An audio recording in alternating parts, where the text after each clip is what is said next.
હજુ તે તમને જો તમારા બાપ દાદાએ આમને બહુચરમાં કહેવાય, આને મહાકાળીમાં કહેવાય, આને મેલડીમાં કહેવાય, આને ઝોપડીમાં કહેવાય, મશાણીમાં કહેવાય, કે આના આશાપુરા કહેવાય, શક્તિ કહેવાય, ફોટો જોઈને ઓળખ આલી હોય ને તો ધન્ય છે તમારા મા બાપ ને તમારા વડવાઓ,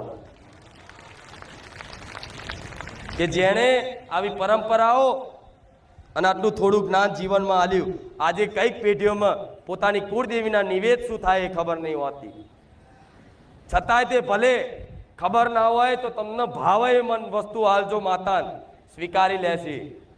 નિવેદનું મહત્વ એટલું જ હોય છે કે 12 મહિને યાદ કરી અને જમાડો. એ શું જમાડો છે એને જોવો. મેં ગયા રવિવાર કીધું તું ધૂળ ખવડાવો મારા જેવી માતા, ધૂળ ખાઈ જશે.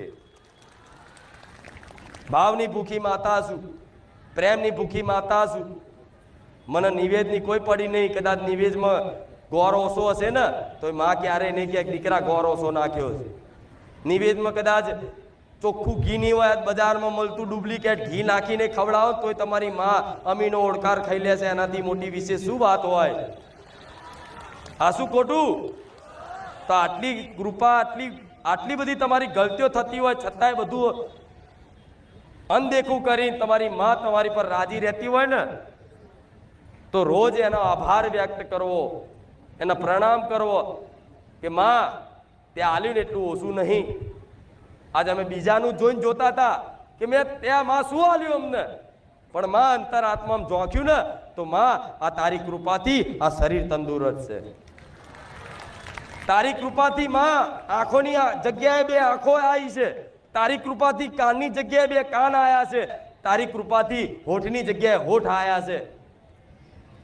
જોયા આ જગતમાં એવા અપંગ ને એવા વિકલાંગ જોવો છો ને તમે? જાઓ એવો ક્યાંક વિકલાંગ હોય, એવા અપંગ હોય, ત્યાં જઈને આંટો મારી આવજો.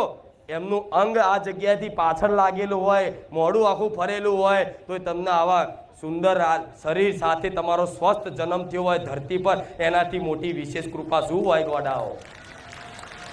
આટલી ઉંમર થઈ, આટલી